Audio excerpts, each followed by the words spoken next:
နှစ်ပေါင်း80တီထောင်ထားတဲ့တက်မတော်ကြီးကိုဘလို့လုံးတိုက်မှာလဲကျွန်တော်လည်းဒါတက်မတော်ထဲမှာတာဝန်ထမ်းဆောင်မှုတဲ့လူတွေပါပဲဟိုစကလုံးအရာပုံရိပ်အရာတော့ဟုတ်ပါတယ်တက်မတော်ကအင်အားကြီးပါတယ်ဒါပေမဲ့စစ်ပွဲတစ်ပွဲမှာစိတ်ဓာတ်ကသာလျှင်အရေးကြီးဆုံးဖြစ်တယ်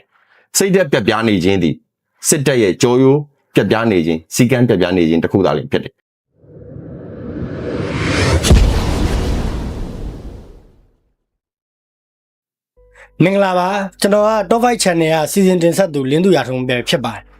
ကိုယ့်ရဲ့နာမည်လေးတစ်ချက်လောက်မိတ်ဆက်ပေးပါဟုတ်ကဲ့မင်္ဂလာပါခင်ဗျကျွန်တော်ကတော့ Top 5 Channel ကအစီအစဉ်စစ်သက်သူကိုမောင်ဖြစ်ပါတယ်ခင်ဗျကိုယ့်ရဲ့နာမည်လေးကိုတစ်ချက်လောက်မိတ်ဆက်ပေးပါဟုတ်ကဲ့မင်္ဂလာပါကျွန်တော်ကတော့ Top 5 Channel ကစီစဉ်တင်ဆက်သူကိုလူမုံဖြစ်ပါတယ်ခင်ဗျ2021အာနာသိမ့်မှုဟာ2008ဖွဲ့စည်းပုံအခြေခံဥပဒေနဲ့ကိုက်ညီမှုရှိမရှိကိုရိုအနေနဲ့တစ်ချက်လောက်ဆွေးနွေးပေးပါဒီလင်းတော်တို့မေးသွားတဲ့ဥစ္စာပေါ့နော်2008ဖွဲ့စည်းအုပ်ချုပ်ပုံအခြေခံဥပဒေနဲ့အညီစစ်ကောင်စီကအာဏာထိန်းမှုဒီကိုက်ညီမှုရှိခြင်းမရှိခြင်းဆိုတဲ့မေးခွန်းပေါ့ဆိုတော့အဲ့တော့ကိုတို့မြန်မာနိုင်ငံမှာနိုင်ငံတနိုင်ငံပေါ့နော်မြန်မာနိုင်ငံလို့မဟုတ်ဘူးနိုင်ငံတနိုင်ငံမှာအဓိကအသက်သွေးကြောသည်ဖွဲ့စည်းအုပ်ချုပ်ပုံအခြေခံဥပဒေလို့ခေါ်တဲ့မာသာလောလို့လည်းတစ်ဖြစ်ခေါ်တဲ့ Constitution ဒီအရင်ရေးကြည့်ပါတယ်အဲ့တော့ကိုတို့နိုင်ငံကို2021ဖေဖော်ဝါရီလ1ရက်နေ့မှာဒါအာဏာထိန်းမှုဖြစ်စဉ်ဖြစ်ခဲ့တယ်ဖြစ်တဲ့အပေါ်မှာသူတို့တွေဒီအမြဲတမ်းစစ်ကောင်စီဘက်အကြမ်းဖက်စစ်ကောင်စီဘက်ကနေပြောနေကြစကားလေးတစ်ခုရှိတယ်။အဲ့ဒါကဘာလဲဆိုလို့ယူလို့ရှိရင်သူတို့အာဏာသိမ်းလိုက်တာဒီပုံမှန်410ကနေပြီးတော့412 411 419ဒီပုံမှန်တွေအရာအာဏာထိန်းနေပေါ့။အဲ့တော့အကိုတို့2008ဖွဲ့စည်းပုံတွေကိုပြန်ပြီးတော့လေ့လာကြည့်လိုက်တဲ့အချိန်မှာဒါအရေးပေါ်ကာလကြီးညာပြဋ္ဌာန်းခြင်းဆိုင်ရာဆိုတဲ့အခန်း7မှာပါတဲ့ဥပဒေတွေအရဆိုရင်ကိုတို့အမျိုးသားကာကွယ်ရေးလုံခြုံရေးကောင်စီကိုခေါ်ယူပိုင်ခွင့်ရှိရသည်နိုင်ငံတော်ရဲ့အကြီးဆုံးအမြင့်ဆုံးယာရုဖြစ်တဲ့နိုင်ငံတော်တမန်ကသာလျှင်ခေါ်ယူခွင့်ရှိတယ်။ဆိုတော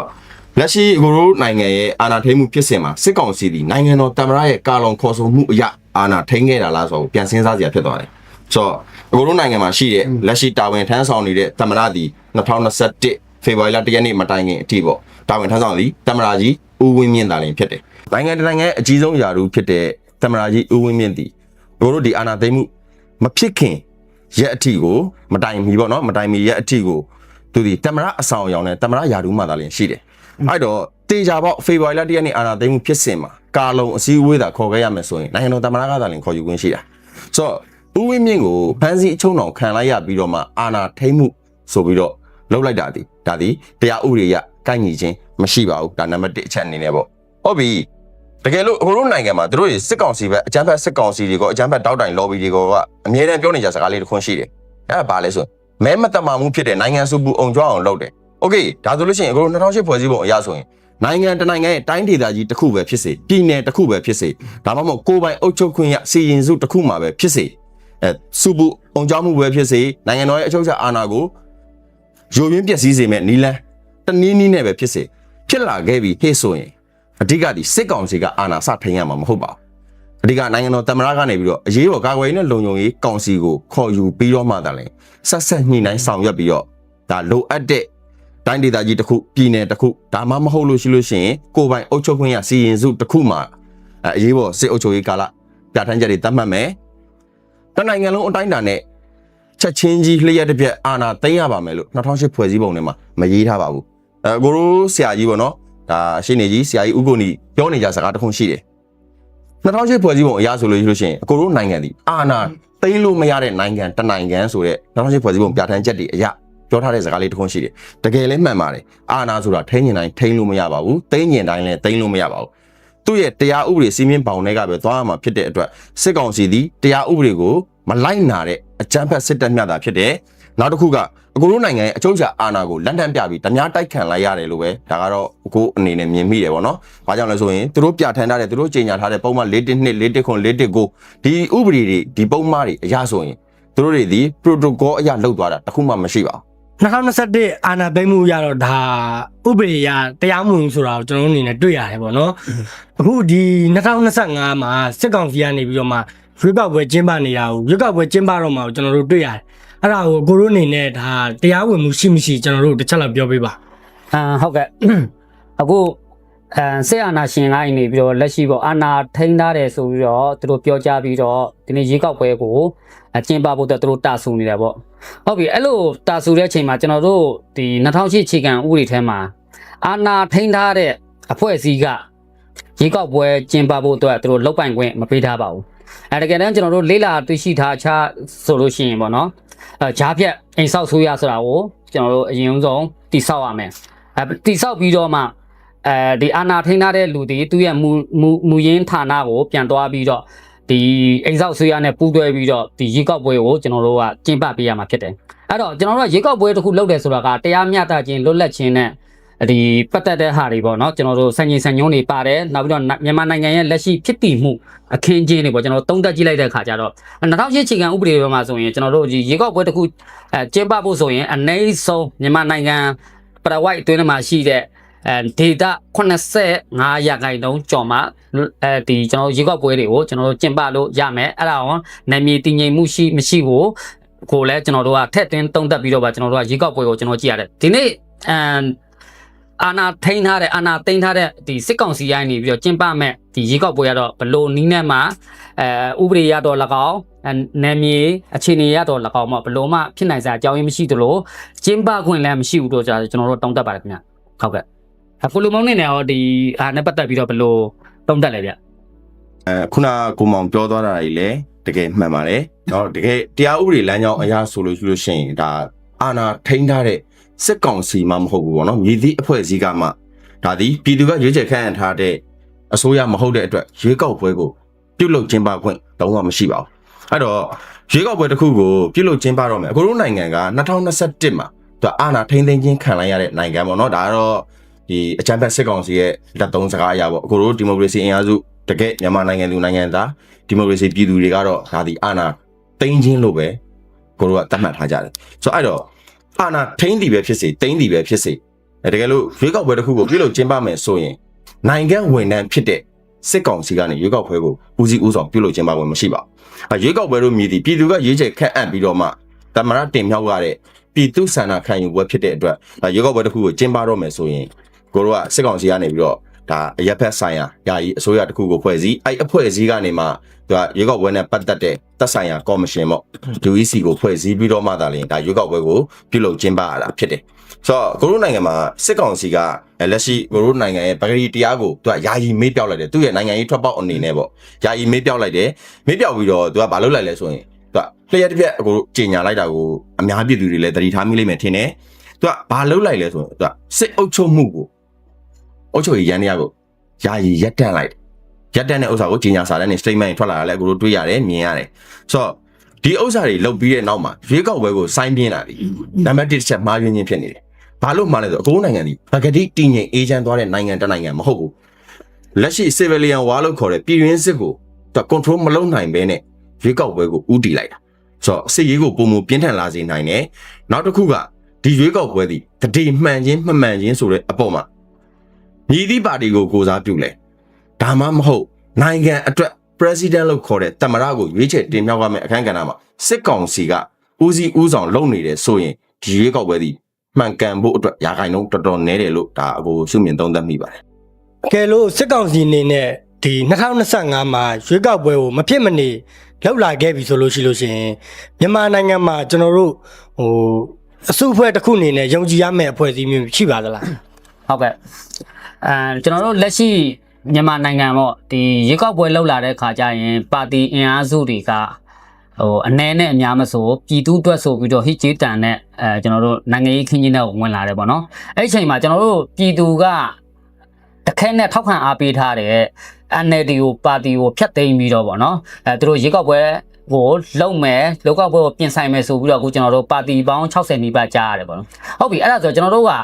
ဒီပါတီတွေဒီရေကောက်ပွဲကိုဝင်လာတဲ့ခါကျရင်သူတို့ရဲ့တန်တိတ်တန်ဒီနံပါတ်1နိုင်ငံကောင်းစားရေးအတွက်နံပါတ်1ပြည်သူရဲ့အလုပ်ငန်းခွင့်ရေးနောက်ပြီးတော့ဒီပြည်သူရဲ့စင်းရဲမွဲတင်မှုတွေဒါတွေပပအောင်သူတို့ဖော်ကျူးပေးမယ်ဆိုတော့ခေါင်းစဉ်အောက်ကလာတယ်လက်ရှိကျွန်တော်တို့တွေ့နေရတဲ့ဒီပါတီအဖွဲ့အစည်းတွေကတော့ဒီ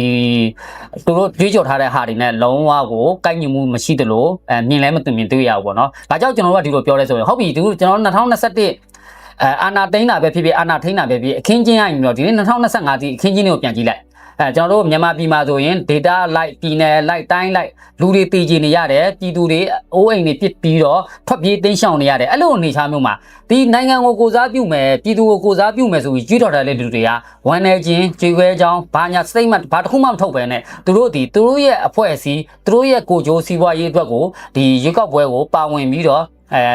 ့ရှင်ပြိုင်လေးလိုပဲကျွန်တော်တို့တုံးတက်ပါတယ်အဲ့တော့ဒီထဲမှာလည်းကျွန်တော်ပြန်ကြည့်လိုက်မယ်ဗျာဒီကအဓိကပါတီဖြစ်တဲ့ကြံ့ခိုင်ရေးပါတီပေါ့နော်ကြံ့ခိုင်ရေးပါတီဆိုရင်9နှစ်တာကာလသူတို့ဒီမြန်မာနိုင်ငံကိုသူတို့ဒီမိုကရေစီနီလန်ရဆိုတဲ့စကားလုံးနဲ့သူတို့အုပ်ချုပ်လာတယ်ပေါ့နော်အုပ်ချုပ်လာတဲ့ခါမှာကျွန်တော်တို့ပြန်ကြည့်လိုက်ဒီလိုပဲဗျာအာဏာရှင်စနစ်အောက်ကနေပြီးတော့ဟိုထွက်ပေါ်လာတဲ့အတင်းဖွဲ့အစုရဖြစ်တဲ့အတွက်ပြည်သူကိုအနှဲနဲ့များတော့သူတို့နှိပ်စက်ပါတယ်နော်နှိပ်စက်တယ်ပြည်သူကိုမထင်သလိုအိမ်မညင်းစားတာရှိတယ်ပြီးလို့ချင်းအာသမဒီအနိုင်ကျင့်ဒါတွေကတော့ဒီကျွန်တော်တို့အများပြည်သူအလုံးလည်းသိပါမှာเนาะကျွန်တော်တို့ဒီရက်ွက်တွေထဲမှာဆိုရင်ဘာကြီးညာကြီးကောက်တာတွေပြီးသွားလို့ရှိရင်ကျွန်တော်တို့ဒီမတော်လောအောတဲ့ဒီအာဏာပြမှုတွေကိုကျွန်တော်တို့တွေ့ခဲ့ရတယ်ပေါ့ဟုတ်ပြီအဲ့ဒီအရင်ကျွန်တော်တို့2010အလွန်2015ပေါ့ကာလမှာဒီ NLD ကမဲနိုင်လာတဲ့အချိန်မှာကျွန်တော်တို့အဲ့မှာပြည်သူတွေဒီမိုကရေစီဆိုတဲ့အရာတော်ကိုမြင်လာဘာဖြစ်လို့ဆိုတော့သူဒီလွတ်လပ်ဒီလူခွင့်ရင်းနဲ့ပတ်သက်တာတွေလူသားတစ်ယောက်ရဲ့ရပိုင်ခွင့်တွေအားလုံးကိုသူဖော်ပြပြီးတော့ကျွန်တော်တို့နိုင်ငံကိုအုပ်ချုပ်လာတယ်ဒါပေမဲ့ကျွန်တော်တို့ရာဂိုင်နှုန်းပြည့်သူတို့ဒီလောက်ပိုင်ခွင့်တွေမရှိခဲ့ပါဘူးအဲ့တော့ကျွန်တော်တို့ကပြန်ပြီးတော့ဒီ2021အလွန်တကူ2025ကိုပြန်ကြည့်လိုက်တော့ဟုတ်ပြီဒီနေ့ဥကိုကြီးတို့ဒေါက်တာခိုင်တို့เนาะဒါသူတို့ထွက်ပေါ်လာတယ်ပေါ့เนาะကျွန်တော်တို့သူတို့ရဲ့လောက်ရက်တွေကြည့်လိုက်ကျွန်တော်တို့ကနိုင်ငံနိုင်ငံဦးဆောင်တော့မယ်အဖွဲ့အစည်းတစ်ခုဦးဆောင်ပြီးလာတဲ့လူတွေသူတို့ရဲ့နောက်ကျောင်းတွေသူတို့ရဲ့လောက်ရက်တွေကျွန်တော်ပြန်ကြည့်လိုက်သူတို့ရဲ့အကျိုးစီးပွားနဲ့ပတ်သက်လာတဲ့အခါကျမှဒါဒီကျွန်တော်တို့ဒီနိုင်ငံရေးစက်ခုံထဲကိုရောက်လာပြီးတော့သူတို့ရဲ့အကျိုးစီးပွားနဲ့ပတ်သက်ပြီးတော့ဟိုမလိုလားတော့ဘူးမတက်ဆိုင်တော့ဆိုသူကွယ်ပြောက်သွားတယ်ဒါကကျွန်တော်တို့ဘာတော့တွေ့လဲဆိုတော့ဒီမိုကရေစီ20မှာကျွန်တော်တွားမြင်နေရတယ်နိုင်ငံရေးသမားတော်တော်များများကရေကောက်ပွဲလုပ်တော့မယ်မဲဆွဲတော့မယ်ကာလဆိုရင်သူတို့ဒီအုံးချက်နဲ့သူတို့ထလာပြီးတော့ရေကောက်ပွဲရဲ့အဖြစ်ရလက်မှကြည့်ပြီးတော့သူတို့ရှုံးနေသွားတာတော့လောက်အောင်သူတို့အကြောင်းမျိုးကြောက်ပေါ့သူတို့မဲမရလို့ပြည်သူကသူတို့မယုံကြည်လို့ပေးခဲ့တယ်ချင်းသူတို့ဒီနောက်ဆောက်သွားတယ်လုံးဝကွယ်ပြောက်သွားတယ်ကျွန်တော်တို့ဖြစ်စီချင်တာကပါတီတွေကမဲနိုင်နေဖြစ်စီရှုံးနေစီပြည်သူတို့လှုပ်ပေးမယ်လို့ခံယူထားလို့ရှိရင်ရှုံးနေဖြစ်စီနိုင်နေဖြစ်စီပါသူတို့ဟိုရှုံးတဲ့ကာလ9နှစ်အတွင်းမှာပြည်သူရဲ့ကောင်းကျိုးတွေပြည်သူရဲ့ဒီဘယ်လိုပြောမလဲဒီအားနဲ့ချက်အားတာချက်တွေကိုသူတို့ဒီဝိုင်းဝန်းပြီးတော့ဝင်းရမယ်ထောက်ပံ့မယ်ဒါမျိုးဆိုရင်ပြည်သူလက်ခံမယ်ကြန့်ခိုင်ရေးဆိုလဲဒီလိုပဲကျွန်တော်တို့ NLD 9နှစ်ကာလမှာဒီဇိုင်းမတ်သူတို့ဒီ NLD ကိုအမျိုးဝေဖန်တယ်အမျိုးတိုက်ခိုက်ဖို့ဆိုလုပ်တယ်ဆိုတော့ကျွန်တော်တို့ဒီနေ့2025မှာပါဝင်ရှင်ပြိုင်မဲ့အဖွဲ့အစည်းကြန့်ခိုင်ရေးကစပြီးတော့ပါတီအဆုံးတိလေးထိနိုင်ငံနဲ့လူမျိုးကိုလှုပ်ပေးမဲ့လှုပ်ကြွေးပြစုမဲ့ပါတီမျိုးမဖြစ်တဲ့အတွက်ကျွန်တော်တို့ကတော့ဘာမှမျှော်လင့်စရာမလိုဘူးအဲ့တော့ကျွန်တော်တို့ရင်ထဲမှာရှိနေတဲ့NLD ကရှင်ပြိုင်ခဲ့မယ်ဆိုရင်ဒီလူတွေဒီဘလို့မှနိုင်တဲ့ဟိုဘယ်လိုပြောမလဲရွေးကောက်ပွဲကိုရှင်ပြိုင်နေစရာအကြောင်းရင်းမရှိဘူးအဲ့တော့ကျွန်တော်တို့တုံးတက်မယ်နောက်ဆုံးတုံးတက်မယ်ဆိုရင်ဒီရွေးကောက်ပွဲဘလို့မှတရားမျှတမှုမရှိတဲ့အပြင်ကိုပြည်သူကအားကိုးလောက်တဲ့ပါတီအဖွဲ့အစည်းမရှိပါဘူးပဲကျွန်တော်တုံးတက်ပြဟုတ်ကဲ့ပါကျေးဇူးတင်ပါဟုတ်ကဲ့ပါကျေးဇူးပါဟုတ်ကဲ့ပါအဲ့တော့ကျွန်တော်အခုလက်ရှိပေါ့ဒီ live stream လေးကိုနားထောင်နေမယ်ဒါကျွန်တော်တို့ညီကိုတွေရဲ့ top 5 channel ကနေပြီးတော့ဒါညီကိုတွေတွေ့ဆုံမေးမြန်းတဲ့အစီအစဉ်လေးကိုနားထောင်နေတဲ့ကျွန်တော်မြန်မာနိုင်ငံသူနိုင်ငံသားအားလုံးကိုကျွန်တော်အတိလေးတစ်ခုပေးချင်တာကတော့လက်ရှိဒီစစ်ကောင်စီကနေပြီးတော့မဖြစ်မနေလှုပ်လိုက်မဲ့ရွေးကောက်ပွဲမှာကျွန်တော်တို့ကသာအားဆုံးကိုဆိုင်ပါသွားခဲ့မိမယ်ဆိုရင်တေးကြပါတယ်ကျွန်တော်တို့နိုင်ငံဒီအလုံးစုံသောစစ်အာဏာရှင်ရဲ့ထိန်းချုပ်မှုအောက်ကိုရောက်ရှိသွားမဲ့နိုင်ငံတနိုင်ငံသားလေးဖြစ်သွားပါလိမ့်မယ်နောက်တစ်ခုကကျွန်တော်တို့ရဲ့အိမ်မက်ကျွန်တော်တို့ရဲ့မျှော်လင့်ချက်ဖြစ်တဲ့ Federal လည်းမရပါဘူးဒီမိုကရေစီလည်းမရပါဘူးเนาะကျွန်တော်တို့နာဝတနာအာဖခစ်ထက်ဆိုးတဲ့ရက်ဆက်ရုံမှာတော့စစ်ကောင်စီရဲ့အုပ်ချုပ်မှုစနစ်ရန်ရအောက်ကိုအလုံးစုံရောက်ရှိသွားနိုင်ပါတယ်အဲ့ဒီအတွက်ကျွန်တော်တို့နိုင်ငံသူနိုင်ငံသားတွေမိမိရဲ့ဉာဏ်ပညာရှိသလောက်နဲ့စဉ်းစားပါတွေးတော့ပါချင်းချင်းပါလို့ပဲကျွန်တော်ဒီနေရာကနေဒါအသိဉာဏ်ပညာ sharing လေးတစ်ခုလုပ်ပေးချင်ပါတယ်ကျေးဇူးပါဒီနေ့ဆိုရင်ပေါ့နော်ကျွန်တော်တို့တွေဒါရွေးကောက်ပွဲအကြောင်းတွေပြကြလို့ရှိရင်အာဏာသိမ်းတဲ့အကြောင်းတွေပြည်သူလူထုကိုရွေးကောက်ပွဲနဲ့ဟိုရွေးကောက်ပွဲမှာဖြစ်ပေါ်လာမဲ့အနိဋ္ဌာယုံအကြောင်းတွေအကုန်လုံးကိုပြောပြပြီးပဲဖြစ်ပါတယ်ဒါကျွန်တော်တို့ channel ကလည်းဒါဒီနေ့မှစပြီးတော့မှဟို create လုပ်ပြီးတော့ video တွေစတင်မှာဖြစ်တယ်ပေါ့နော်အဲ့အတွက်ဟိုဒီ channel နဲ့ပတ်သက်ပြီးတော့ဒ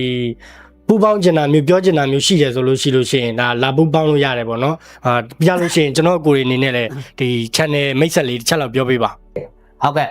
သူအခုကျွန်တော်တို့တည်ထောင်ထားတဲ့ top 5 channel လေးရဆိုလို့ရှိရင်မြန်မာနိုင်ငံရဲ့ အာဏာသိမ်းမှုတွေအာဏာထိန်းမှုတွေ